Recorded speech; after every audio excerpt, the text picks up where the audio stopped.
नमस्कार, बहुत स्वागत है आपका। मैं हूं आपके साथ ऋतु ज्ञानवानी। सबसे पहले बड़ी खबर की बात करेंगे। मुंबई के कुर्ला इलाके में इमारत में भीषण आग लगी है और आग लगने से बिल्डिंग में अफरा तफरी का माहौल है। कई लोग बिल्डिंग में फंसे हुए हैं। कुछ लोग खिड़की के सहारे निकलने की कोशिश कर रहे हैं, रस्सी पकड़कर नीचे उतरने की कोशिश कर रहे हैं। ये तस्वीरें आपको दिखा रहे हैं हम। मुंबई की ये तस्वीरें हैं। ज्यादा जानकारी के लिए सर्वेश हमारे साथ लाइव जुड़ गए हैं। सर्वेश, बिल्डिंग में आग लगी है, आखिर कैसे आग लगी, अभी कैसी स्थिति बनी हुई है?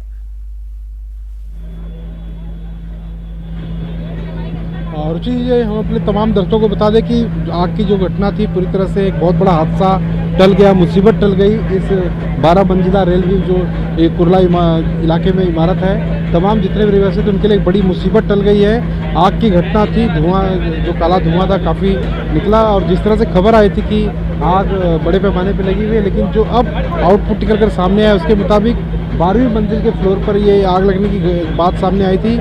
लेकिन अब जो बात खुलकर सामने आई कि हर बिल्डिंग के फ्लोर पर जो कचरे का जो ढेर होता है, जो एक डंपिंग जो जहाँ पे जमा होता है, उसमें ये आग लगी थी और किसी प्रकार की कोई हताहत नहीं हुई। लेकिन आग की खबर लगने के दौरान तमाम जितने भी रहवासी थे वो काफ़ी घबरा गए थे।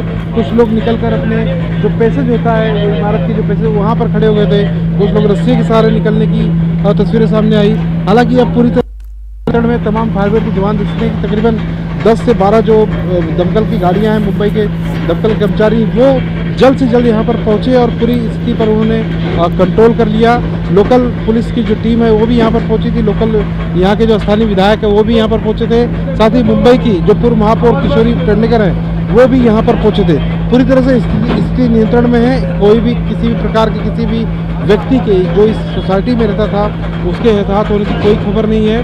पूरी तरह से अब क्या कुछ लापरवाही थी, किस तरह से कचरे के ढेर में आग लगी, जो हर फ्लोर पर डंपिंग किया जाता है, वहाँ पर आग लगने की घटना किस तरह से हुई, क्या शॉर्ट सर्किट की वजह से हुई या कोई और हो जाए, इसकी जांच पड़ताल की जा रही है। अभी भी फायर ब्रिगेड की टीम के तमाम जो अधिकारी हैं, देख सकते हैं यहाँ पर सभी मौजूद हैं, क्योंकि मुंबई में जब भी आग की घटना सामने आती है, मुंबई दमकल के जो तमाम कर्मचारी हैं वो काफ़ी जितनी जल्दी हो सके वो घटनास्थल पर पहुंचते हैं और बड़े से बड़े आग पर कंट्रोल पाने की कोशिश करते हैं। यहाँ पर हालांकि स्थिति जल्दी नियंत्रण में आ गई और किसी प्रकार की कोई जो बड़ी एक मुसीबत थी, जो एक बड़ा हादसा था, वो टल गया।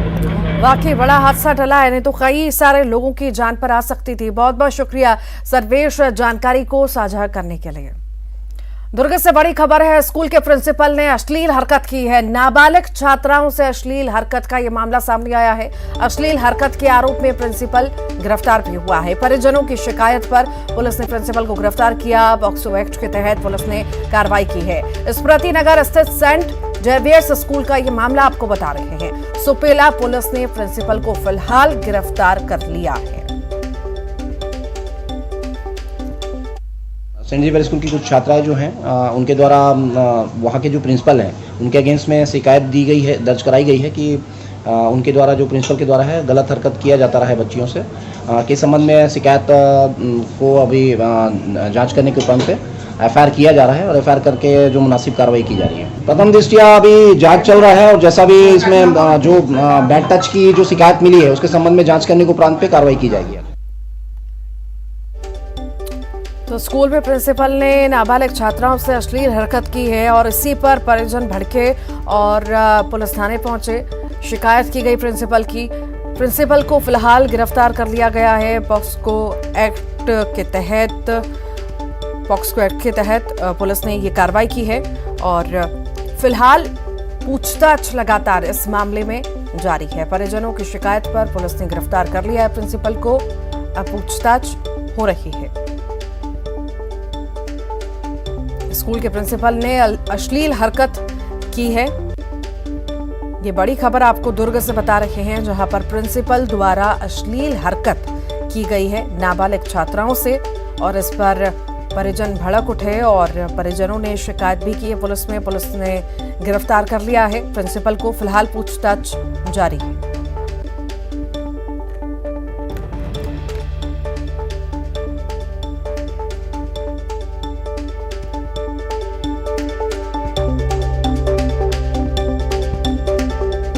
अश्लील हरकत के आरोप में प्रिंसिपल गिरफ्तार हुआ है। इस वक्त की बड़ी खबर आपको दुर्ग से बता रहे हैं। बता दें, अश्लील हरकत ये प्रिंसिपल द्वारा छात्राओं के साथ की गई थी और छात्राओं ने ये पूरी बात अपने परिजनों को बताई, जिसके बाद परिजन पुलिस थाने पहुंचे, पुलिस स्टेशन पहुंचे और इस प्रिंसिपल की शिकायत की। पुलिस ने फिलहाल गिरफ्तार कर लिया है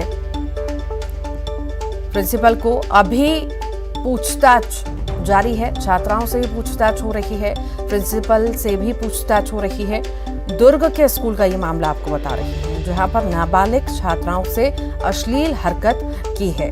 देखिए, ये पहला मामला तो नहीं है, ऐसे मामले लगातार सामने आते रहते हैं। आए दिन स्कूलों में कभी शिक्षक द्वारा, कभी प्रिंसिपल द्वारा छात्राओं के साथ बदतमीजी की जाती है, अश्लील हरकत की जाती है और लगातार हम बढ़ोतरी इन मामलों में देख रहे हैं। इस मामले में भी देखते हैं, गिरफ्तारी हुई है, आखिर किस तरह की कार्रवाई होती है ये देखने वाली बात होगी।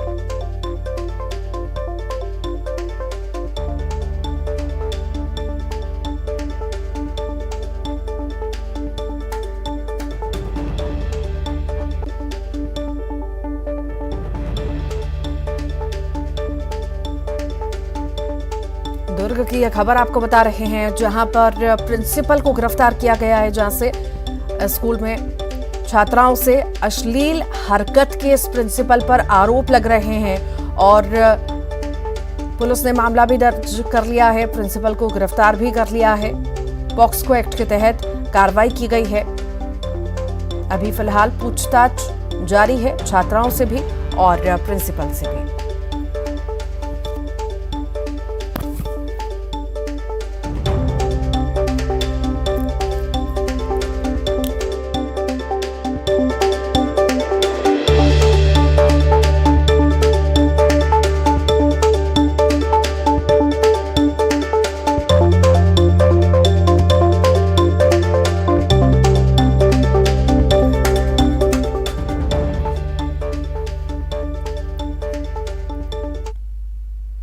और ज्यादा जानकारी के लिए मिथिलेश हमारे साथ जुड़ गए। मिथिलेश, छात्राओं के साथ प्रिंसिपल ने अश्लील हरकत की है, आखिर अभी पूछताछ में छात्राओं से, प्रिंसिपल से पूछताछ में क्या क्या सामने आ पाया है?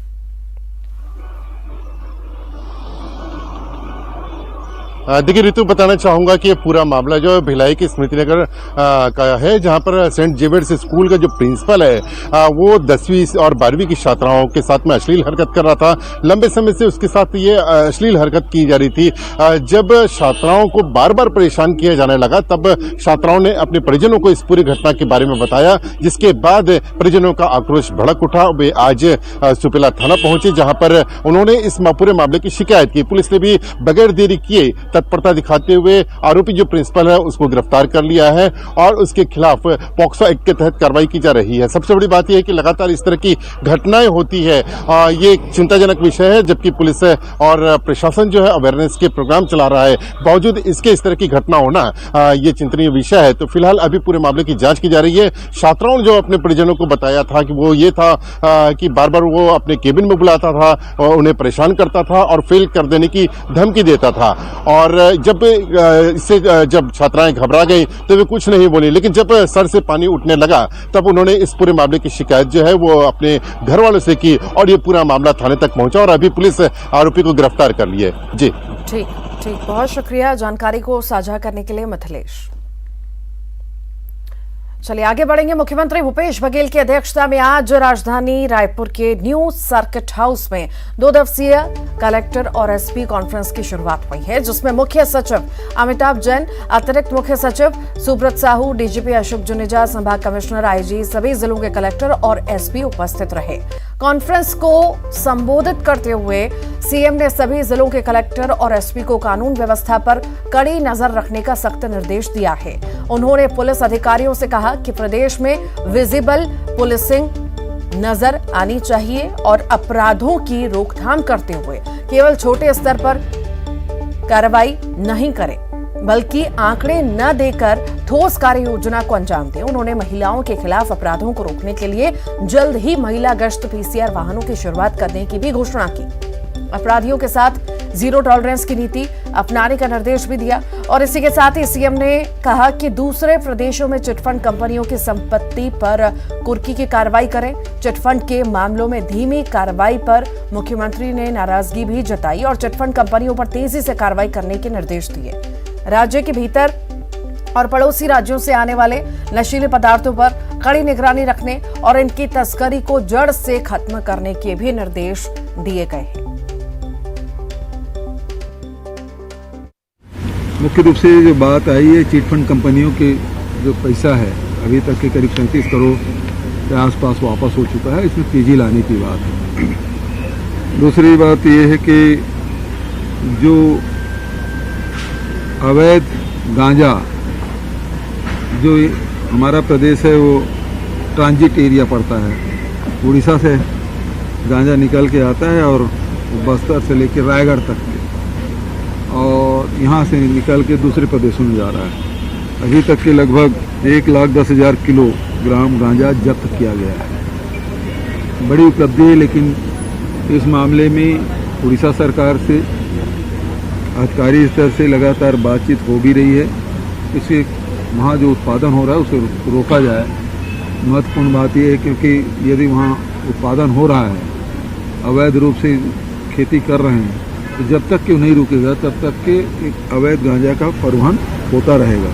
तो ज़रूरी ये है कि हम लोग भी उसमें CS साहब को भी और DG साहब को भी मैंने निर्देशित किया है कि उड़ीसा सरकार से बातचीत की जाए ताकि उसे रोका जा सके। बस्तर में नक्सली अब पीछे हट चुके हैं, बहुत सीमित दायरे में हैं और जनजीवन अब सामान्य होते जा रहा है। जहाँ जहाँ नक्सल के प्रभाव से बाहर जो गांव आए हैं वहाँ सड़क का निर्माण है, वहाँ बिजली पहुँचाने का काम है, वहाँ मोबाइल टावर लगाने की बात है, वहाँ पेयजल है, आंगनबाड़ी केंद्र है, PDS की दुकानें हैं, स्कूल है। रायपुर से इस वक्त की बड़ी खबर है। सर्व आदिवासी समाज की बैठक अब खत्म हो चुकी है। बैठक के बाद मंत्री कवासी लखमा का भी बयान आया। आरक्षण के मसले पर सुप्रीम कोर्ट जाएगी कांग्रेस। बैठक में सभी आदिवासी नेता, मंत्री, विधायकों और अफसरों को बुलाया गया। बैठक में बीजेपी से कोई भी आदिवासी विधायक और पूर्व मंत्री शामिल नहीं हुए। बीजेपी के चक्का जाम को लेकर निशाना भी साधा। आदिवासियों को भड़का रही है बीजेपी, ऐसा कवासी लखमा ने कहा है। बीजेपी तोड़ने का काम करती है, ये बयान कवासी लखमा द्वारा।